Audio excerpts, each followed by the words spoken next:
Bien, entonces, en la termografía, cada píxel, ¿sí?, va a ser como un valor de medición de la radiación del valor de temperatura. Entonces, vamos a poder conocer las temperaturas de la superficie, ¿sí?, y vamos a poder estimar las pérdidas de calor de las envolventes de los edificios, ¿sí? Acá tenemos una imagen, ¿sí? Por ejemplo, en la parte superior hay viviendas. ¿Dónde observan? Para empezar, se ve acá, ¿sí?, que los distintos colores a qué hacen referencia. Siempre la tendencia natural es cuando hablamos de algo rojo es algo caliente, y cuando hablamos de algo azul es algo que tiende más al frío, ¿sí? Entonces acá tenemos la gama de colores. ¿Dónde observan en la vivienda que hay mayor pérdida de calor? ¿En las ventanas? ¿Aberturas? En las aberturas, ¿sí? Entonces, fíjense que las aberturas, aunque nosotros y ustedes como proyectistas nos encanta hacer ventanales enormes y todo vidriado, y el adentro y el afuera, y es genial eso, pero también al momento de nosotros analizar esos ambientes, entonces tenemos que considerar que esas aberturas, ¿sí?, son uno de los lugares de mayor pérdida de calefacción, ¿sí? En este caso también acá, por ejemplo, en el de la derecha, ¿qué se ve también acá vertical hacia arriba? Justo que coincide.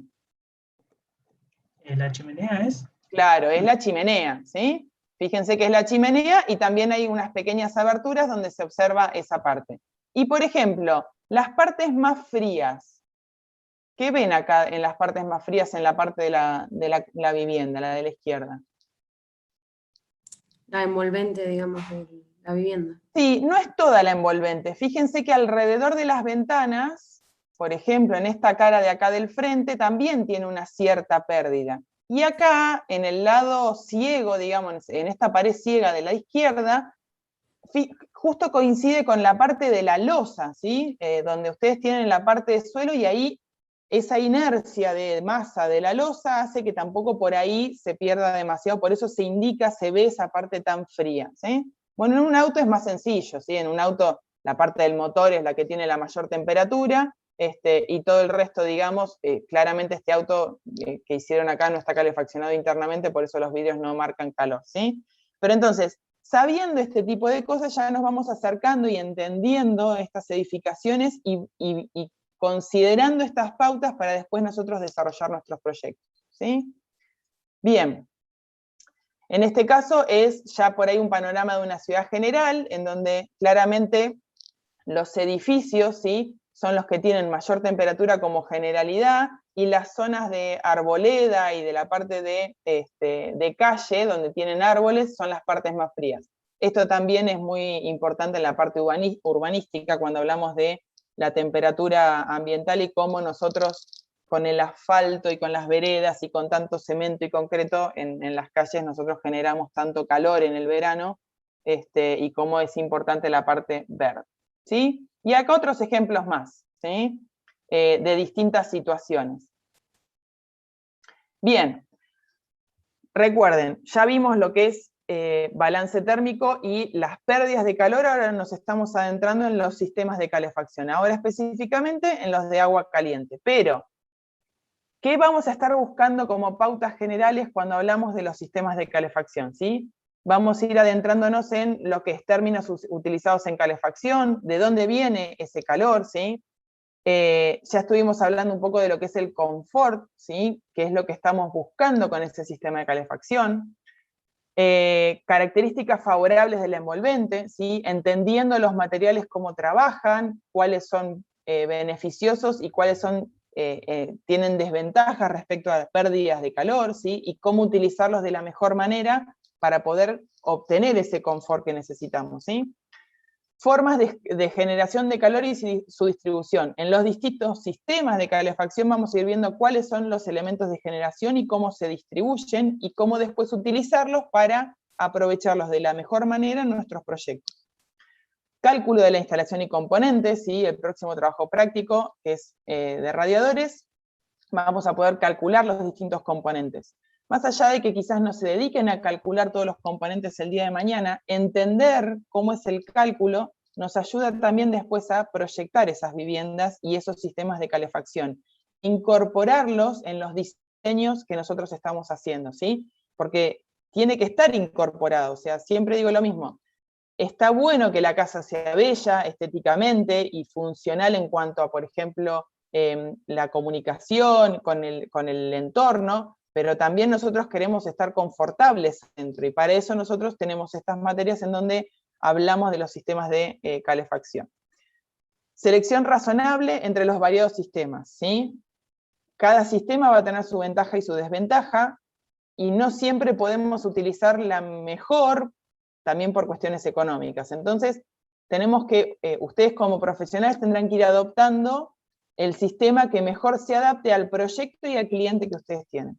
Apreciar la importancia de inclusión en el proyecto, entendiendo en cada sistema qué espacio ocupan los elementos, qué características tiene de instalación de esos elementos. Entendiendo toda esa parte, vamos a saber esa importancia y poder incluirlo en el proyecto que nosotros estamos haciendo. La necesidad de balance térmico y el cálculo económico, obviamente, que aunque no vamos a hacer análisis de costos específicamente, sí vamos a ir teniendo una idea de, por ahí, qué es lo que es más caro, más económico o más eficiente, ¿sí? Bien. Un sistema de calefacción comprende básicamente 3 elementos, ¿sí? El primero es el generador del calor, ¿sí? O sea, la generación de calor por algún elemento determinado. Cada sistema tendrá su elemento. Luego es la distribución, ya sea por cañerías o conductos. Y finalmente la disipación de calor, que va a estar dada por las unidades terminales en los distintos ambientes. Acá, como ejemplo, para lo que es una caldera y un sistema de radiadores, ¿sí? Está dado. La caldera vendría a ser el generador de calor, ¿sí? Que tiene una llama, tiene un quemador, utiliza algún tipo de combustible y genera gases de combustión, ¿sí?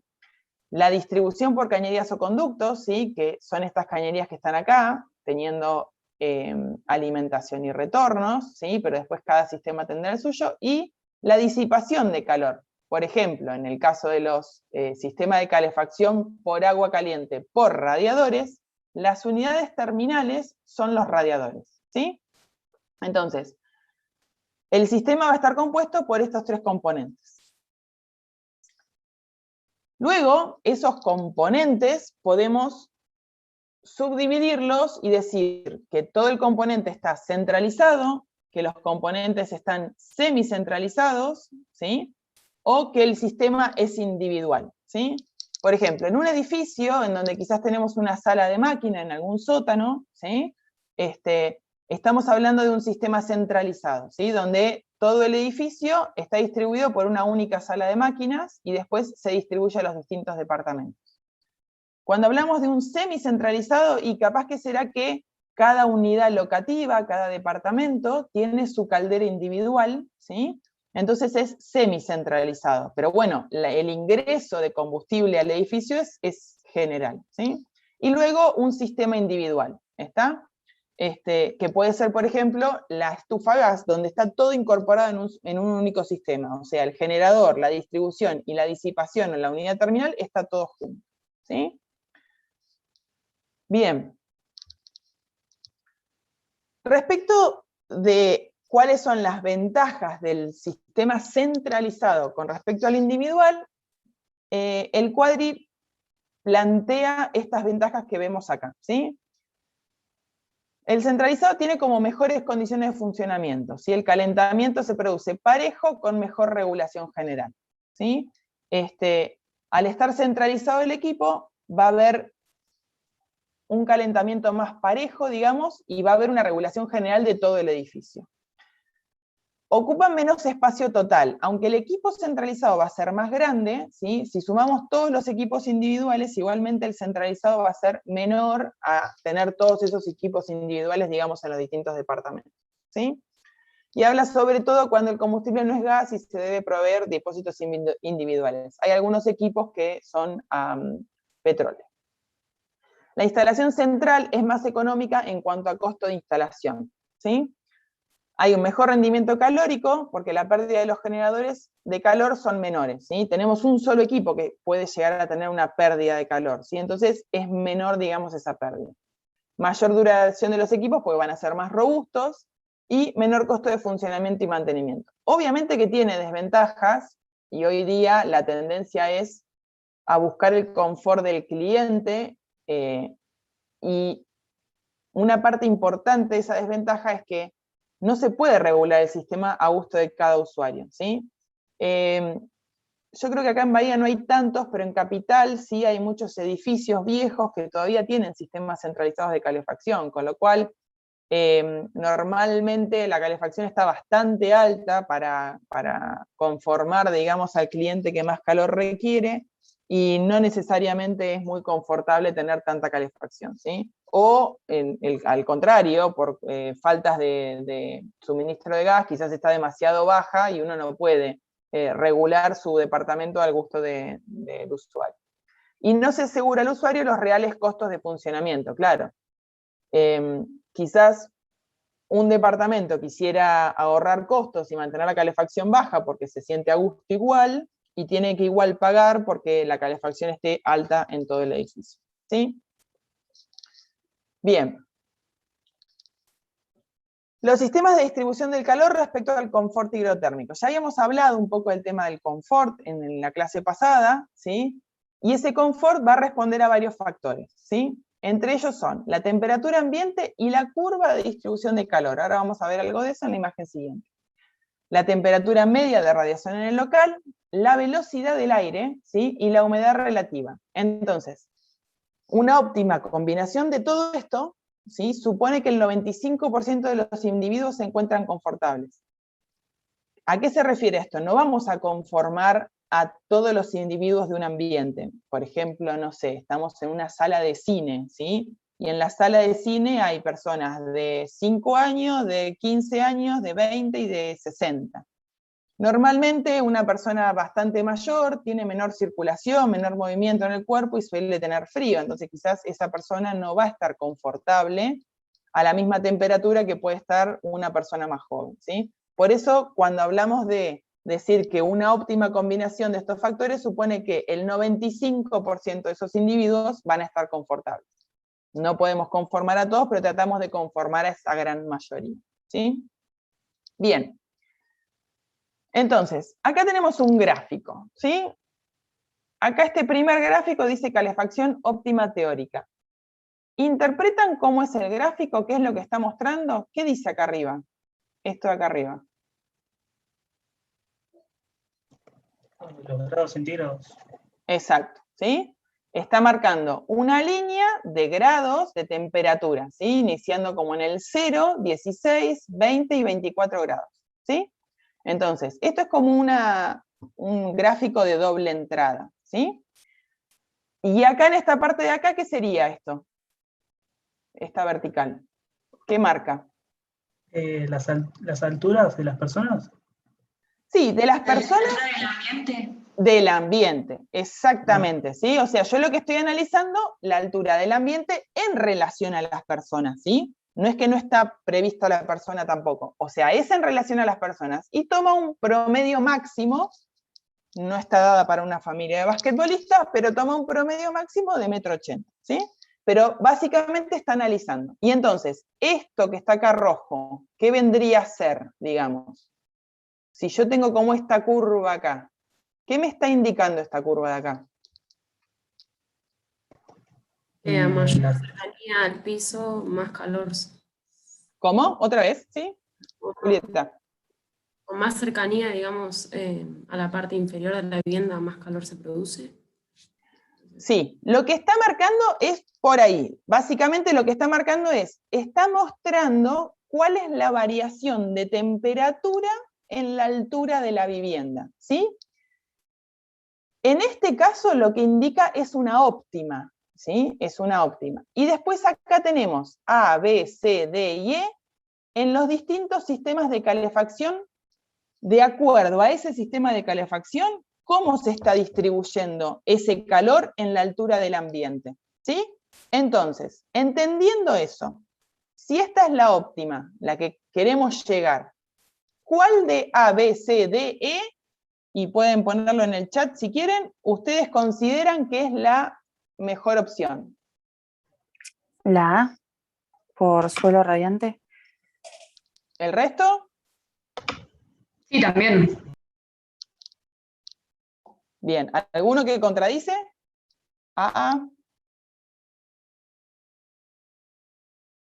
¿Alguno tiene una opinión diferente? Bien, perfecto, ¿sí? Estamos buscando la A. ¿Por qué motivo? Porque se acerca a esta curva. ¿Y por qué esta curva es así? A y C, bien. No es mal lo que decís, Karina, porque en definitiva la C tampoco está tan terriblemente lejos si la comparamos con las otras, ¿sí? ¿Alguien sabe por qué esta curva es así? No, vamos a ir analizándolo ahora. Bien.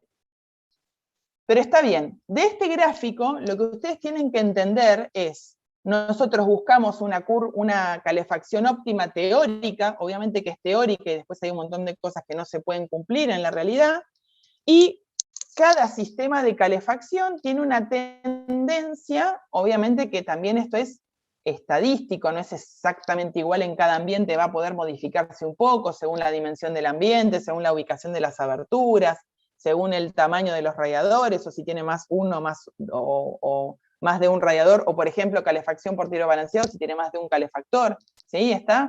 Entonces, va a variar un poco, pero en general, en líneas generales, esto es lo que está comparando este gráfico, ¿sí? Bien.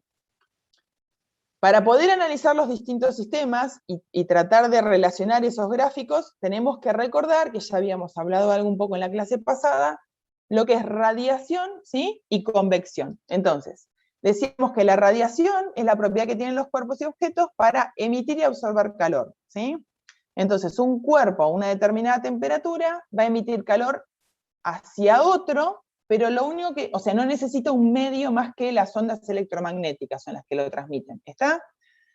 Se propaga a la velocidad de la luz y no necesita un medio material, ¿está? Entonces, ese flujo de calor emitido por radiación va a depender de las temperaturas absolutas del emisor y del receptor, y no de la diferencia, ¿sí? O sea, de la temperatura absoluta que está emitiendo el emisor y de la temperatura absoluta que va a tener el receptor, ¿sí? Y lo va a transmitir a través de ondas electromagnéticas. El caso de pisos, losas y techos radiantes, ¿sí? Que es el ejemplo gráfico que está puesto acá, tiene una mayor emisión por radiación, ¿sí? Un 60%, que por convección, que es solo un 40%. ¿Está? Diferente es los radiadores, por eso su nombre, que tienen mayor emisión tienen un poquito mayor de radiación, pero también bastante más de convección, ¿sí? Ahí hice confusión, pero básicamente es eso. Pero en losa radiante tienen un 60% de emisión total, es por radiación, ¿sí? Fíjense que tenemos abajo, este caso es un caso de piso radiante, ¿sí? Donde la radiación sube y genera como un movimiento, ¿sí? Envolvente hacia las paredes del ambiente. Por el otro lado tenemos la parte de convección, ¿sí? Los radiadores también emiten por radiación, pero en mayor parte por convección. El fluido caliente, debido a su menor peso, pierde densidad y asciende, mientras que el fluido frío desciende. ¿Está? En esa diferencia hace que se genere como un flujo por convección. El coeficiente de convección, que depende de las propiedades del flujo y de la naturaleza de movimiento de este, alrededor de la superficie considerada. Fíjense que en este caso, la unidad terminal, al ser un radiador, está como más concentrada, ¿sí? La emisión de calor, y entonces en el sistema por convección, ¿sí? El aire caliente asciende y el frío baja. Ese movimiento de aires hace que haya como, es quizás imperceptible, pero respecto a un sistema de calefacción por piso radiante, se siente como una leve brisa mayor, digamos, dentro del ambiente, ¿sí? Y estábamos hablando siempre en la anterior que la velocidad del aire también hace al confort de los ambientes. Entonces, eso también se tiene en cuenta. Esto de acá explica un poco por qué es esa curva óptima, digamos, de calor teórico que nosotros buscamos.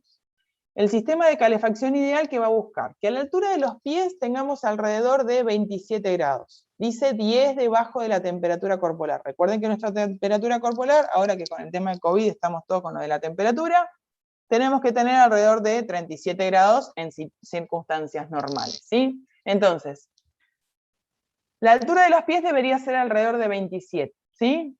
En torno de los 20 debería estar hasta la altura de la cabeza, ¿sí? Y luego, cerca de 17 grados en la superficie del techo o en la parte superior. Por eso, ¿por qué los 17? Porque en la parte de la cabeza nosotros somos como más sensibles a la temperatura, ¿sí? Entonces, para poder tener una sensación de confort necesitamos que no sea tan alta la temperatura, ¿sí? Volvemos entonces a repetir el gráfico, ¿sí? Por eso es esta curva. Estamos buscando que en la zona de los pies se acerque a los 27, que en la zona media o del cuerpo estemos dentro de los 20 y tratar de tender en la parte superior a bajar a los 17.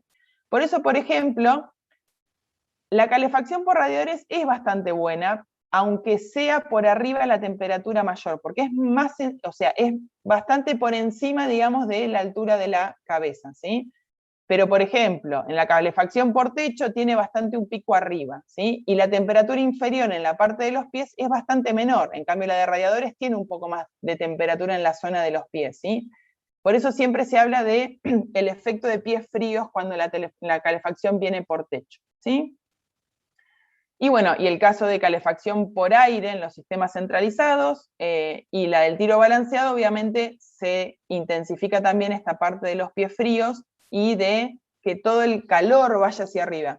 Si ustedes, muchas casas, los que todavía viven en casas de calefacción por calefactores, fíjense que si ustedes tienen a veces un ventilador de techo, una costumbre muy habitual o en gente grande es, el ventilador tiene dos sentidos de movimiento, ¿sí? En un sentido de movimiento larga aire hacia abajo, y en el sentido opuesto de movimiento, que normalmente los ventiladores tienen la posibilidad de invertir el sentido de movimiento, larga aire hacia arriba. Y en las casas con calefacción por calefactores, normalmente si ustedes encienden el ventilador, logran bajar esa calefacción, logrando que el ambiente se sienta más balanceado, ¿sí? Pero otra vez, como contrapartida, va a tener como mucho movimiento de aire dentro del ambiente, y a largo plazo eso genera un malestar, digamos, a los habitantes del ambiente, ¿sí? Otra cosa es las calefacciones por aire, se genera también la tostación, digamos, de las partículas de aire, que también es inconveniente, digamos, en cuanto al confort. Bien, a continuación hablamos de lo que es el sistema de distribución, ¿sí? ¿Se acuerdan que hablábamos que habían tres partes? ¿Sí? Que teníamos la generación de calor, la distribución del calor y la disipación por las unidades terminales. Bien.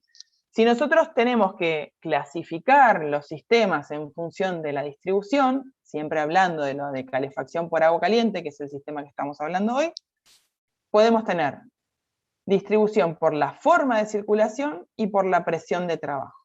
Por la forma de circulación va a ser la de circulación natural o termosifón o forzada, ¿sí? Y después, si es por la presión de trabajo, va a ser o a baja presión o, en el caso de media o alta presión, ¿sí? Esas son las distintas distribuciones según el sistema, o clasificaciones según el sistema de distribución. Bien, para entender esto, primero hablamos de la circulación natural, o termosifón, ¿sí? Cuando hablamos de circulación natural es porque no tenemos nada eléctrico ni ningún tipo de bomba que le está generando esa circulación. Lo que estamos tratando es que haya una diferencia de presión, ¿sí? Para generar una diferencia de presión es como cuando hablamos de agua, también, si ustedes quieren que el agua se mueva de un lado al otro, ¿sí? ¿Qué hacen? Si tiran agua al piso y el piso está nivelado, el agua queda ahí, ¿sí? pero si ustedes tiran agua al piso y el piso está desnivelado, hay una diferencia de altura entre un extremo y el otro, el agua se mueve. Bueno, acá es algo similar, donde nosotros para poder generar presión tenemos que físicamente generar una diferencia de altura entre los elementos, ¿sí? Siendo la caldera la generadora de calor, el elemento donde se emite, donde se distribuye el agua, y el radiador, que es la unidad terminal, ¿sí? Entonces, la circulación de agua, aparte de esa diferencia de altura, también tiene que ver con, perdón, se me escapó, también tiene que ver con la diferencia de peso que va a haber entre el agua caliente de ida, que manda la caldera, que es la línea llena hasta que te ven por arriba, y la más fría de retorno, que es la línea de trazo, ¿sí? Entonces, según esta ecuación, la presión eficaz, que es el H mayúscula, ¿sí? Va a estar dado por la diferencia de altura entre los elementos, por también la diferencia de densidades o pesos específicos de ese agua de alimentación y ese agua de retorno, ¿sí? Eso para que entiendan cómo funciona este sistema de circulación, ¿sí? Entonces, si nosotros tenemos esta situación y tenemos una vivienda, y yo tengo toda la vivienda es planta baja, ¿yo puedo adoptar este sistema por circulación natural? ¿Alguno? No, porque tenés que tener una diferencia entre la caldera y el radiador. Bien, ¿y cómo lo podría generar si la quisiera imponer a toda costa? ¿Qué puedo hacer? Un sótano. Un sótano, exacto, ¿sí? O elevar bastante la edificación para poder generar esa diferencia de altura, ¿sí? ¿Se entendió? O sea, necesitamos diferencia de altura, no es imposible.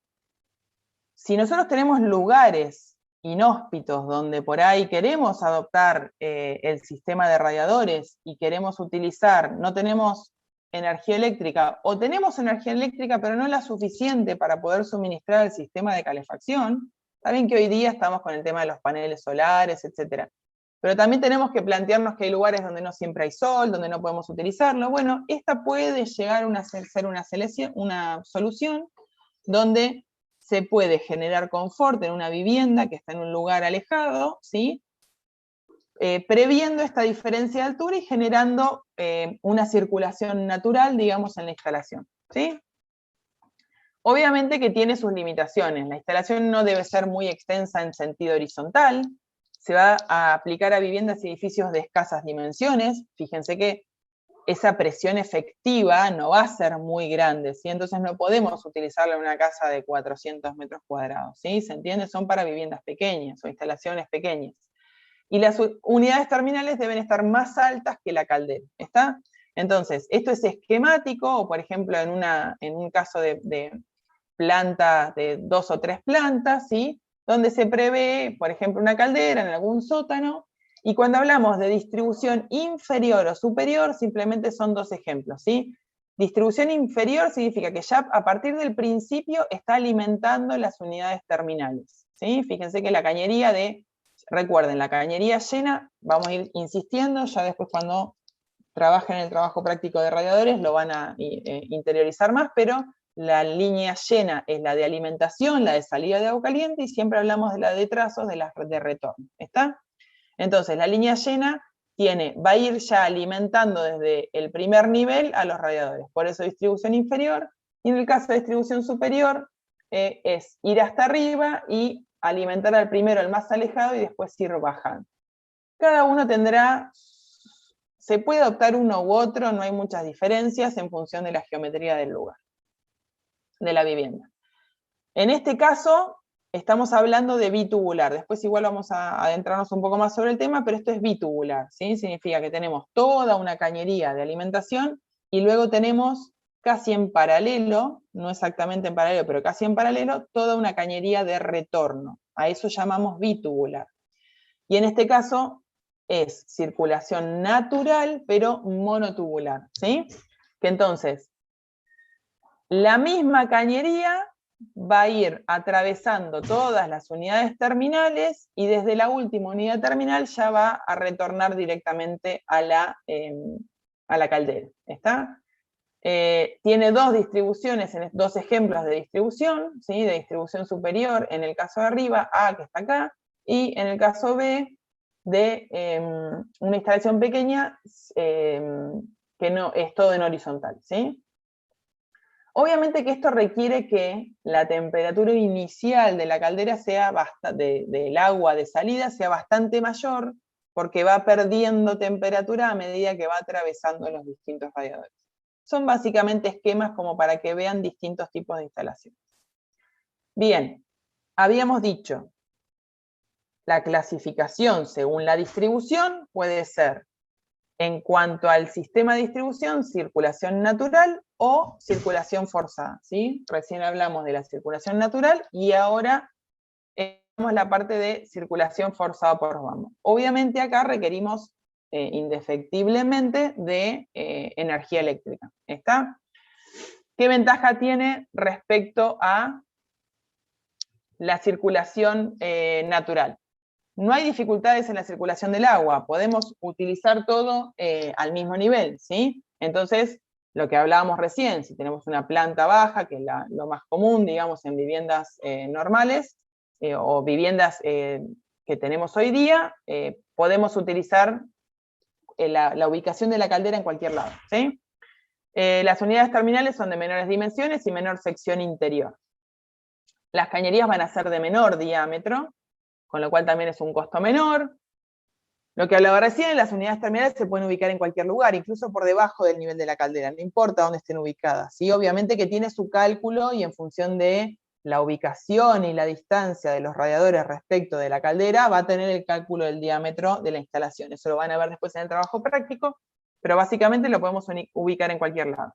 Y la instalación es más regulable, con mayor velocidad de fluido y permite un caldeo más rápido. Al tener mayor velocidad de fluido, ustedes imagínense, por ejemplo, no sé, que ustedes tienen este sistema de calefacción en una vivienda de vacaciones, y entonces cuando llegan quieren que se calefaccione rápido, ¿sí? Entonces al circular más rápido, se va a calefaccionar más rápido el ambiente respecto de la circulación natural, ¿sí? ¿Queda claro? Obviamente desventaja, bueno, consumo eléctrico, tanto en cuanto a costo y a gasto de funcionamiento. Se deben tomar los recaudos acústicos de la instalación. Recién dijimos, la velocidad del fluido va a mayor velocidad, entonces esa mayor velocidad puede generar más ruido en la instalación. Y el funcionamiento depende de que exista energía eléctrica. No solo de que exista, sino de que sea suficiente, ¿sí? Porque si nosotros, por ejemplo, muchas viviendas de campo hoy todavía funcionan quizás no con energía solar, o porque la energía solar no es suficiente, con algún equipo, ¿sí? A nafta, y no necesariamente ese equipo tiene el tamaño suficiente como para suministrar energía, para una heladera, las luces, algún equipo de radio, lo que fuera, y también el sistema de calefacción. Por eso, no es solamente depende de que exista energía eléctrica, sino que esa energía eléctrica sea suficiente para ese suministro, ¿sí? Ustedes no se imaginen siempre los casos comunes de una ciudad donde tiene todas las instalaciones completas. Bien.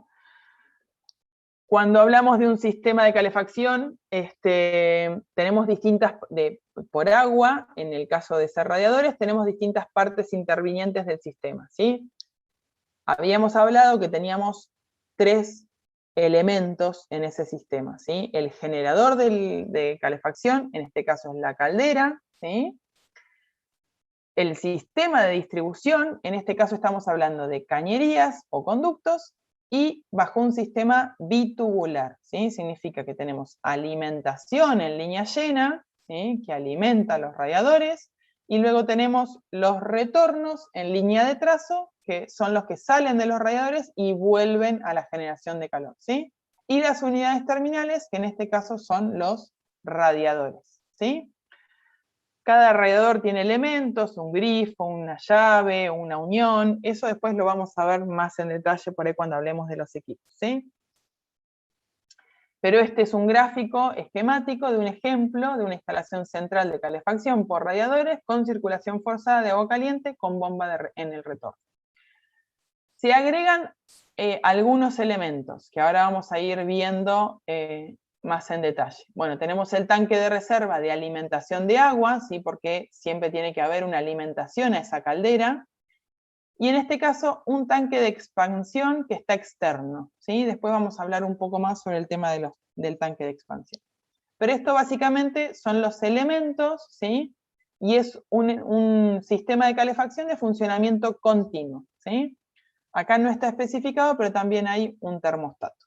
Otra vez, lo vamos a ver un poquito más adelante, pero para que vayan adentrándose en lo que es el sistema de calefacción. Bien, ya hablamos. Según el sistema de distribución, hablamos de por circulación natural o por circulación forzada. Y recuerdan que habíamos hablado que también había otra clasificación, que era según la presión que deben soportar, ¿sí? Tenemos entonces los de baja presión, que se los denomina de vaso abierto, y es ese tanque de expansión que estábamos hablando recién en el anterior, a eso hablamos de vaso abierto, ¿sí? Y es porque están en comunicación con la atmósfera, ¿sí? Manteniéndose la presión atmosférica dentro de la instalación. La otra característica importante que hablamos sobre baja presión es que la temperatura máxima de funcionamiento es 90 grados, ¿sí? Digo máxima porque normalmente trabajan a un poco menor temperatura. Después vamos a ir viendo los distintos sistemas de calefacción, ya sea de radiadores, suelo radiante, a qué temperatura suelen trabajar, ¿sí? Pero como máxima vas a trabajar a 90 grados. Y esa es una de las grandes diferencias con las instalaciones de media y alta presión, que es agua sobrecalentada, de vaso cerrado, y en media presión la temperatura del agua ronda los 100, y en alta 150 a 160. Las ventajas de este sistema puede ser que se pueden montar junto a la caldera, evitando largos tramos de cañería. El vaso cerrado se refiere, ¿sí? O sea, porque en el caso que está ejemplificado arriba, habla del vaso abierto, entonces ese vaso abierto tiene que estar cerca del tanque de reserva, por eso habla de cerca de la caldera, ¿sí? Eliminación de red de desaire, no existe peligro de congelamiento. Red de desaire se refiere porque se requiere tener un desagote de aire en la instalación de la cañería. Y no existe peligro de congelamiento del agua por las altas temperaturas a las que trabaja el sistema. Y se reducen las pérdidas de agua por evaporación. Para que se entienda lo de el vaso abierto o vaso cerrado, ¿sí? Tenemos una caldera, esa caldera tiene, fíjense que es con una bomba de circulación, ¿sí? Y tiene una cañería que es la roja de alimentación de agua caliente, y tiene la cañería azul, que es la que está indicando el retorno del agua, que vuelve ya un poco más fría y vuelve a ingresar a la caldera. Ustedes tienen agua metida dentro de una cañería, ¿sí? Ese agua al dilatarse, ¿sí? Se expande el agua, ¿sí? Pierde densidad porque se expande, ¿sí? Aumenta, digamos, su volumen. Esa variación del agua, uno tiene que poder absorberla en algún lado, ¿sí? Por eso tenemos ese tanque de expansión que está ahí, ¿sí? Porque si no, la presión dentro de la cañería, las calderas trabajan dentro de un rango de presión, ¿sí? Según la caldera va a variar, pero normalmente trabajan entre 0,8 y 2 kilos, ¿sí? De presión. Entonces, para poder, si ustedes, alguno tiene posibilidad de observar una caldera en funcionamiento, hoy día las calderas digitales y están indicando en la presión, van a ver si la caldera está en reposo, que no está funcionando, y la temperatura del agua está a 20 grados, van a tener menor presión en esa caldera.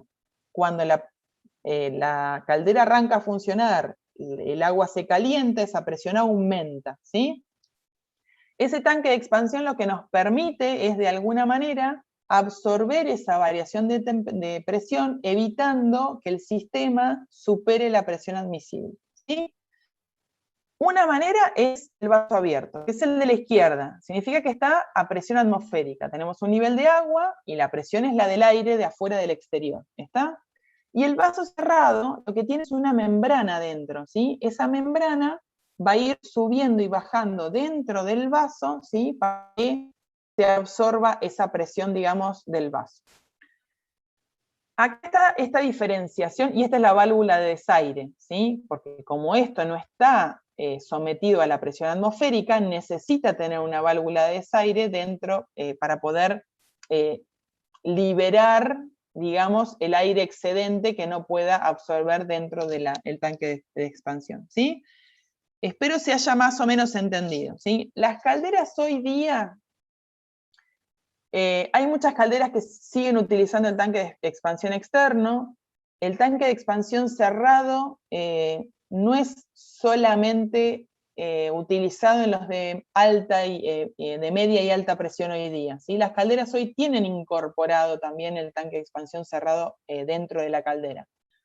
Obviamente que esta membrana, ¿sí?, tiende a gastarse y puede generar que se rompa y que entonces no esté funcionando porque todo está comprimido dentro de la caldera, ¿sí? Entonces hoy día, aunque está incorporado dentro de la caldera y uno no tiene que hacer la instalación adicional al lado del tanque de reserva con el tanque de expansión, la realidad es que muchos sistemas viejos que tenían de las calderas anteriores, que hoy día todavía están funcionando, ese tanque de expansión exterior a veces funciona un poco mejor y tiene mayor vida útil, ¿sí? Pero bueno, la tendencia es que las calderas hoy tienen ese tanque de expansión incorporado. Esto es un ejemplo de un tanque de expansión grande para un sistema importante, ¿sí?, de media o alta presión, donde tiene este tanque de expansión, digamos, enorme, cerrado, pero adicional, ¿sí? Recuerden, ¿sí?, en el gráfico este que habíamos visto acá, este tanque de expansión está conectado al tanque de reserva, ¿sí? Del tanque de reserva también se conecta, ¿sí?, a la caldera y tiene un tramo de cañería que es el que viene del retorno, ¿sí? Para que dice caño de carga se utiliza una sola vez y después se cierra esta válvula, ¿sí? Pero funciona para cargar la instalación desde el retorno la primera vez que se carga la cañería de este sistema de calefacción, ¿sí? Entonces, acá es agrandado ese tanque de expansión que vimos recién, pero desde acá arriba a la izquierda se ve el agua de provisión desde el tanque de reserva o red de suministro, ¿sí? Acá tenemos un desborde y la comunicación en este caso tiene hecha una ventilación y una comunicación con el exterior, ¿sí? Viene el desborde y una válvula de limpieza, y acá tiene una cañería de seguridad de retorno y carga del agua del sistema. Esta cañería es la que yo les decía que se comunica, digamos, con el retorno, ¿sí? Y acá tiene la cañería de alimentación, digamos, a la caldera, este que está acá, ¿sí? Este de la derecha solamente funciona como desborde, ¿sí? En funcionamiento va a estar cerrado, ¿sí? Esta parte de acá de la válvula de limpieza estará cerrada y la parte superior solamente funcionará de desborde si es que este nivel de agua supera este nivel de arriba de desborde.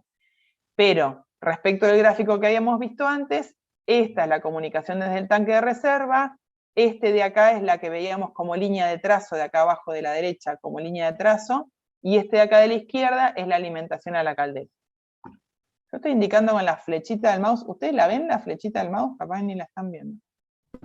Sí, se ve. ¿Se ve? Ah, bueno, gracias, perdón. Si no estoy como loca acá indicando.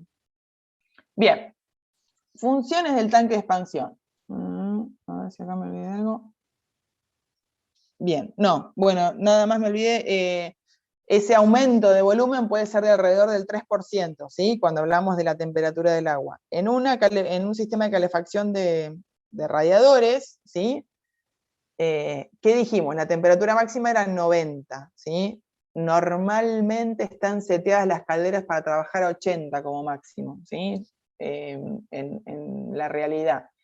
¿Y cuál va a ser la temperatura? O sea, teniendo en cuenta la temperatura de confort que nosotros buscamos en las viviendas, ¿sí? ¿Cuál va a ser la temperatura mínima que puede estar el agua esa en el sistema?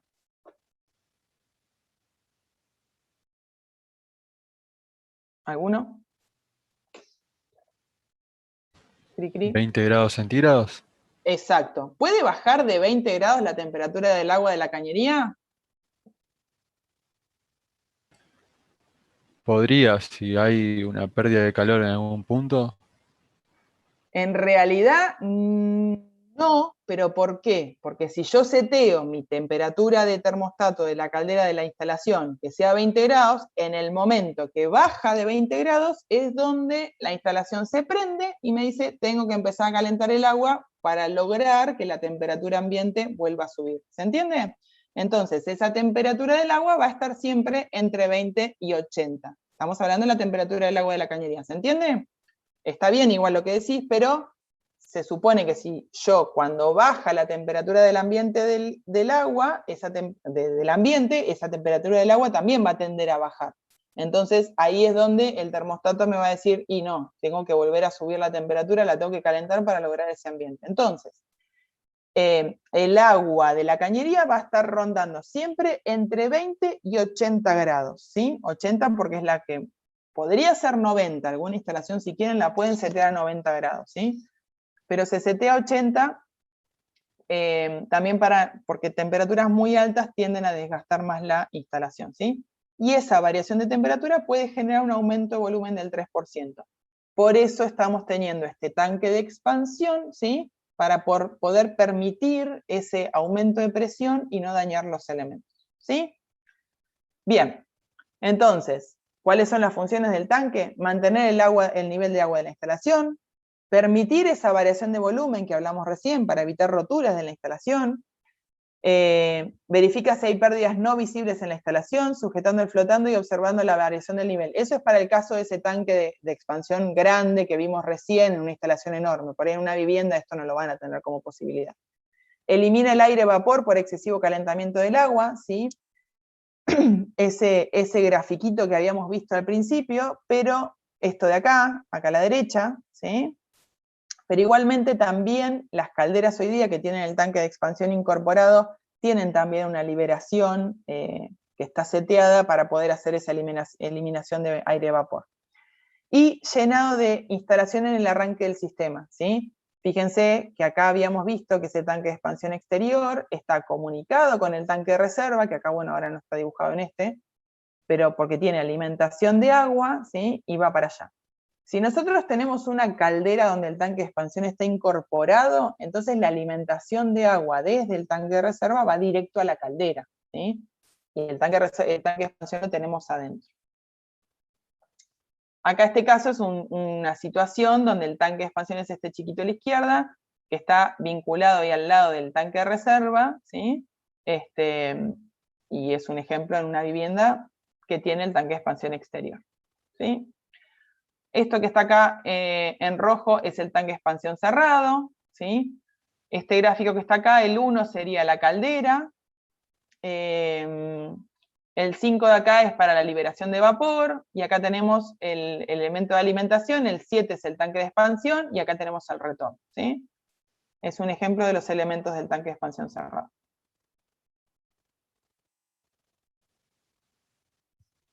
Bien. No queda mucho, así que lo vamos a dar de corridito, chicos, y así ya después descansan y pueden por ahí de última comer algo. Este tema igual va a continuar la clase que viene, la parte de calefacción por agua caliente. Bien, estábamos viendo entonces la clasificación según la presión de trabajo, ¿sí?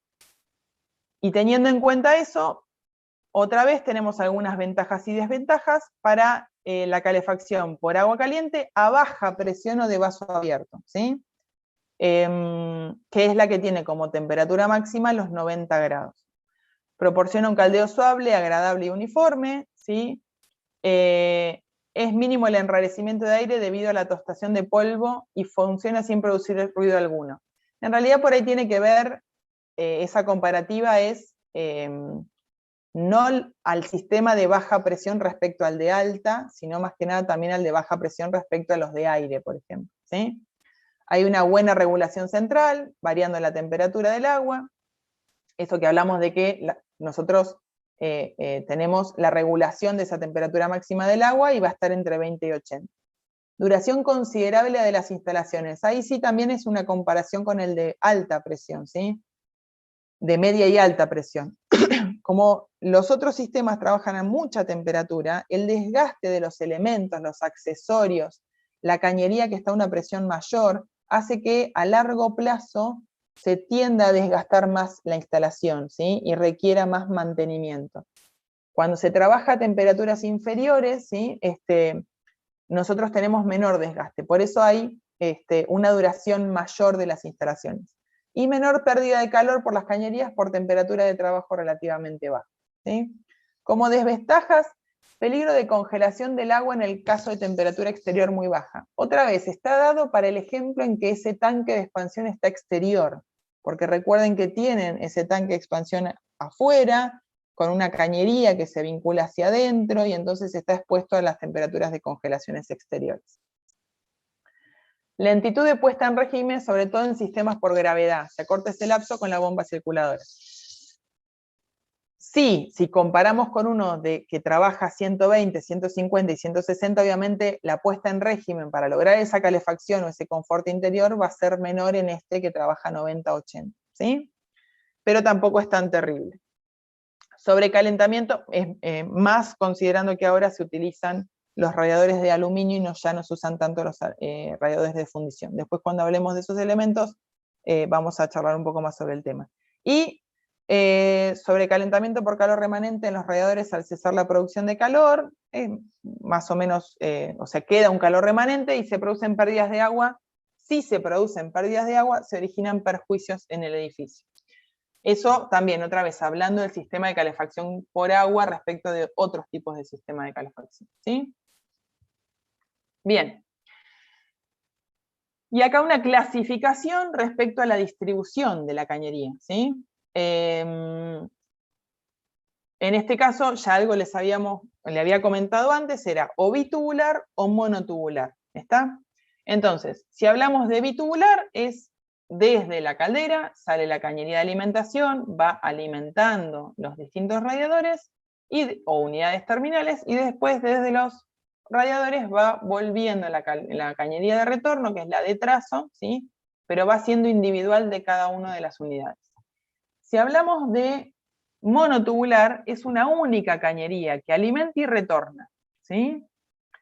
Y como ya les anticipé antes, ¿qué significa?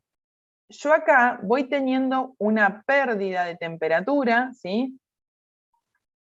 Pero en definitiva, fíjense que la cañería que está alimentando viene con la temperatura de salida, digamos, de la caldera.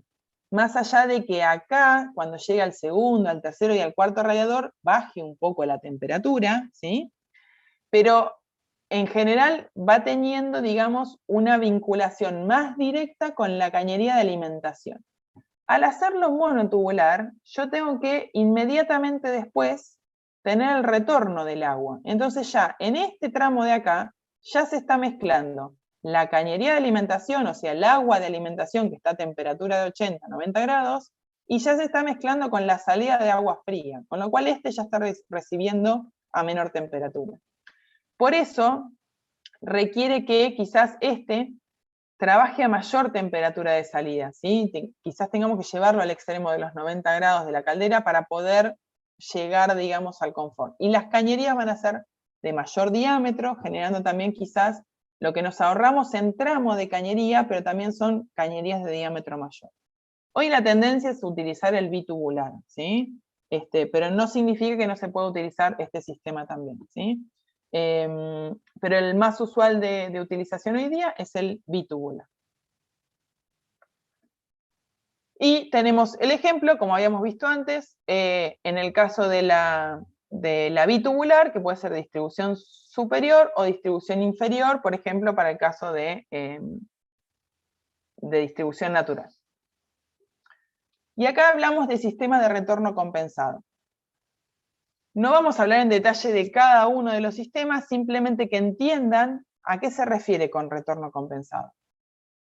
Nosotros, lo que se trata es que el recorrido de alimentación de la cañería sea igual al recorrido de retorno, ¿sí? Esto lo que hace es que haya una mayor uniformidad de marcha del agua, se compensan mejores las presiones en cada circuito, pero obviamente tiene mayor cantidad de metros de cañería, ¿sí? Y como retorno compensado hay distintas distribuciones que están ejemplificadas acá. Este no esté sin compensar, pero distintas distribuciones, ¿sí? Donde pueden ver, se agregan metros de cañería, digamos, al retorno para poder equilibrarlo con la cañería de alimentación. ¿Está? Fíjense en el anterior.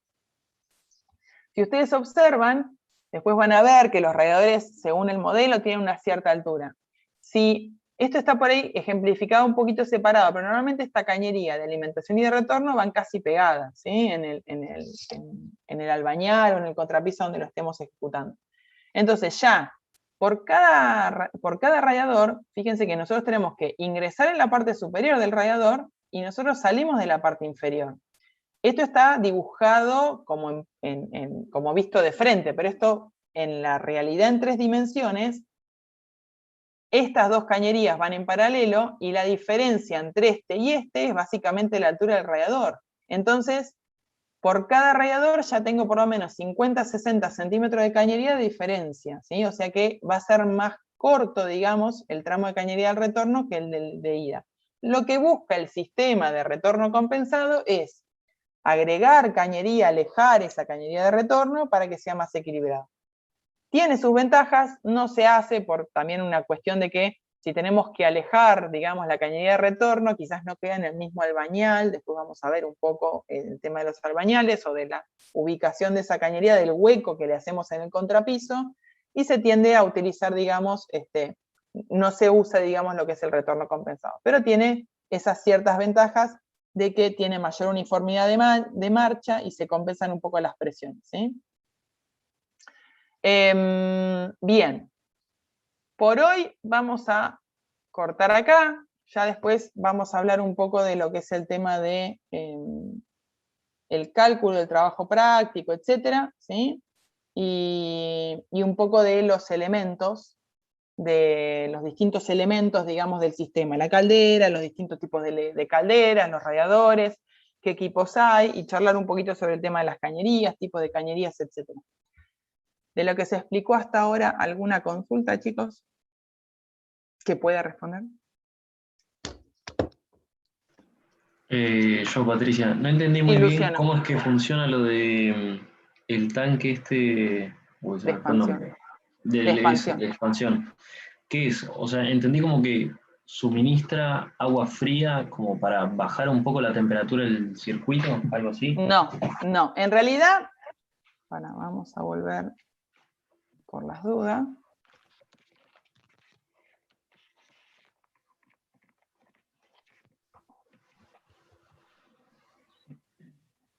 Vamos a volver al gráfico.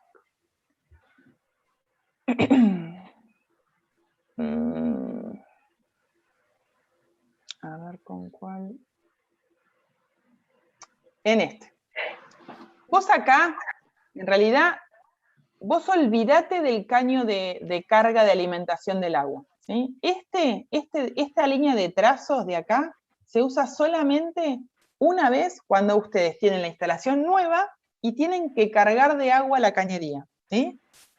Si el sistema está hermético, está bien instalado, no tiene problemas, se hizo un control de presión de la instalación de la cañería previo a la puesta en funcionamiento y funcionó todo bien, ese caño de carga de agua solo se va a utilizar si alguna vez vacían la instalación, ¿sí? Pero básicamente después no debería haber pérdida de agua por ningún lado, salvo que haya algún aumento de presión excesivo y tengan que utilizar esta válvula de salida, digamos, de la cañería. Pero después es ese tanque de expansión, en este caso, ¿sí? Como es exterior, ese tanque de reserva está comunicado acá, se alimenta la primera vez a la cañería y luego esta válvula se cierra y después el sistema funciona recirculando constantemente, ¿sí? O sea, que después en la caldera en funcionamiento, una vez que ya se cargó toda la cañería, la caldera lo que hace es, manda agua por acá y retorna por acá, y vuelve a salir por acá y vuelve a retornar por acá. Y esta comunicación de acá, lo único que hace, ese agua en esta cañería de acá, lo que hace es, si el nivel sube, porque el volumen de agua se aumenta, ¿sí? Y entonces ese volumen se aumenta, va a aumentar el nivel de agua, y este tanque de expansión va a absorber esa diferencia de agua, ¿sí?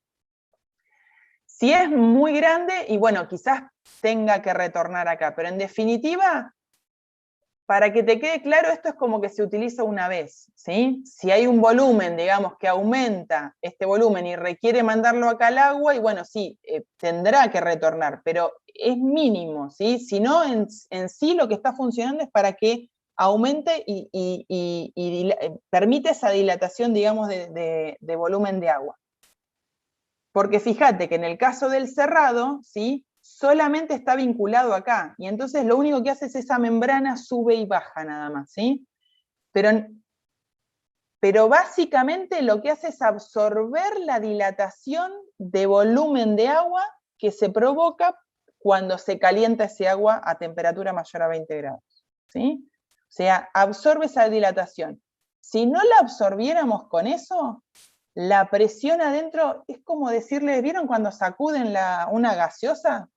¿Vieron cuando sacuden una gaseosa que se empieza como a inflar, especialmente las gaseosas esas que vienen con el plástico finito? ¿Vieron que si ustedes la sacuden, ¿qué hacen? Le están generando presión adentro de la gaseosa. Y entonces lo que hace es se empieza como a inflar la gaseosa. Bueno, si ustedes la abren de golpe, la gaseosa, se desparrama todo lo que está adentro. Si la van abriendo despacito, la gaseosa, la tapa, porque saben que la sacudieron y saben que venía una bolsa y que si la abren de golpe se va a desparramar todo, la abren de a poquito, ¿sí? Lo que están haciendo es liberarle de a poquito la presión para que no salga de golpe, ¿sí? Ese abrir de a poquito es lo que estamos buscando con ese tanque de expansión. Lograr absorber esa presión para que, primero, no salga de golpe o no se desparrame de golpe, y que la cañería no quede una presión tanta que se infle, digamos, como la botella de gaseosa. ¿Quedó un poco mejor entendido? Sí, bastante mejor. Gracias. ¿Sí? ¿Sí? Bien. ¿El resto, alguna consulta más? Igual insisto, acá está en el gráfico, está diferenciado como que los de baja presión son el tanque de expansión abierto y los de media y alta presión son cerrados. Sí, media y alta presión indefectiblemente son cerrados, pero hoy día las calderas tienen el tanque de expansión incorporado y es cerrado, ¿sí? A ver, te facilita la instalación porque ya lo tiene incorporado en la caldera, pero tiene un poco menos vida útil que si tuviéramos instalado un tanque de expansión abierto exterior, ¿sí? Algunas casas tenían originalmente, ¿sí?, en calderas viejas, o sea que tenían calderas anteriores donde requería el tanque de expansión exterior al lado del tanque de reserva, y por ahí con el tiempo dijeron, bueno, vamos a cambiar la caldera porque se rompió, porque ya está obsoleta, lo que fuera, y ponen un tanque de expansión, o sea, ponen una caldera nueva, que tiene el tanque de expansión incorporado. Incluso se puede permitir bypassear, digamos, o sea, tener como un bypass y utilizar el tanque de expansión exterior, además del que tiene incorporado la caldera, ¿sí? Porque, ¿qué pasa? Si se les rompe el tanque de expansión interior y no lo pueden modificar, no pueden regular la presión, y se les va a subir la presión de golpe, ¿sí?, de la caldera, y se les va a cortar, porque las calderas tienen una llave, o sea, tiene una llave de corte de control para que esa caldera no suba de presión, ¿sí? Entonces, no les va a funcionar la caldera porque ese tanque de expansión no está funcionando, le sube demasiado la presión y la caldera se corta por aumento de presión y no les calefacciona el lugar, ¿sí?, hasta que no resuelven lo del tanque de expansión, ¿sí? ¿Más o menos se entendió hasta acá? ¿Alguna otra pregunta, chicos? Mientras me miro sola acá en la caripela. Una pregunta, ¿tiene dos sistemas automáticos de presión? O sea, ¿tiene un sistema de, ¿cómo se llama?, de temperatura y un sistema de presión también, o no? ¿El Sí, termostato? la caldera... No, el termostato controla la temperatura nada más. Después, cuando veamos un poco más la instalación, van a ver o sea, tenemos que ubicar también el termostato en nuestra vivienda, dónde va a estar ubicado, cuál es la zona correcta o adecuada. El termostato lo que hace es tomar la temperatura ambiente y mandarle información, por eso tiene que estar conectado con la caldera, y mandarle información a la caldera, informándole, diciéndole que la temperatura bajó de la mínima que yo tengo seteado, y entonces hace arrancar la caldera. Pero aparte, la caldera tiene un control de presión, ¿sí? Y hoy todas son digitales, donde te indica también, o sea, ustedes en la pantalla de la caldera, después para la próxima clase les muestro, vamos a ver las calderas y van a ver los gráficos, en la pantalla de la caldera ustedes pueden observar instantáneamente a la presión a la que está el sistema, y ustedes lo pueden controlar. Porque aparte tampoco puede estar muy baja presión, ¿sí? Si ustedes bajan de los 0,8 kilos, la caldera no arranca, porque necesita tener una cierta presión inicial. Entonces las calderas vienen con el doble control, ¿sí? ¿Es eso lo que preguntabas, Danilo? Sí, sí, perfecto. Bien. ¿Algo más de lo que vimos hoy?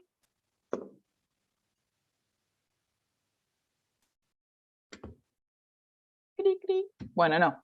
Bien, chicos. Sí. Consultarlo de compensado, ¿puede ser usando de vaso abierto y vaso cerrado? O sea, para ambos, o solamente siendo bitubular. Ahí me en realidad es para el bitubular, no es para el monotubular. Pero no tiene nada que ver con lo de vaso abierto y vaso cerrado, ¿sí? O sea, es para el bitubular, es para compensar las cañerías de ida y de vuelta en el bitubular, básicamente, ¿sí? Lo que sí puede ser es para circulación natural o forzada, cualquiera de las dos, ¿sí? ¿Se entiende? Sí. Bien. ¿Algo más? Bueno, chicos, igual si no, vayan, quienes no hayan leído y solo escucharon nada más hoy, vayan leyendo, y de última, la clase que viene vamos ahogando dudas. Obviamente, chicos, que si algo se me escapa, porque claramente no voy a tener tantos conocimientos como Nilda, me preguntan. Si hay algo que no les puedo responder, se los trataré de averiguar para la próxima clase, así que tengan un poco de paciencia. Respecto de la práctica, van a tener, igual que hicimos el año pasado, una tarea donde ustedes van a poder subir los archivos, ¿sí? Que tienen que entregar, y los archivos van a estar evaluados por lo que se llama una rúbrica. Ya ustedes lo estuvieron viendo el año pasado en Instalaciones 1. Entre mañana y pasado ya va a estar visible la tarea y la rúbrica para que ustedes sepan los conceptos que se evalúan en cada uno de los trabajos prácticos y cuáles son los condicionantes de cada uno. También les voy a subir un pequeño PDF mínimo, traten de leerlo, son 10 líneas nada más, para recordarles el sistema de cómo nombrar los archivos, ¿sí? Y que tengan un poco, recuerden un poco el tema, cómo tienen que presentar un informe y un plan, ¿sí? Así que esas dos cosas van a estar entre mañana y pasado. Tómense un ratito, coman algo, y ahora a las 14 cada uno coordina con sus ayudantes o asistentes o lo que fuera, cómo hacen las consultas o las consultas que tienen para hacer, ¿sí? Así que de acá nos despedimos, salvo que alguno tenga alguna duda más, pregunta, algo. Última oportunidad. Bien. Bueno, chicos, nos vemos a la tarde a las 14 en la hora de práctica, ¿sí?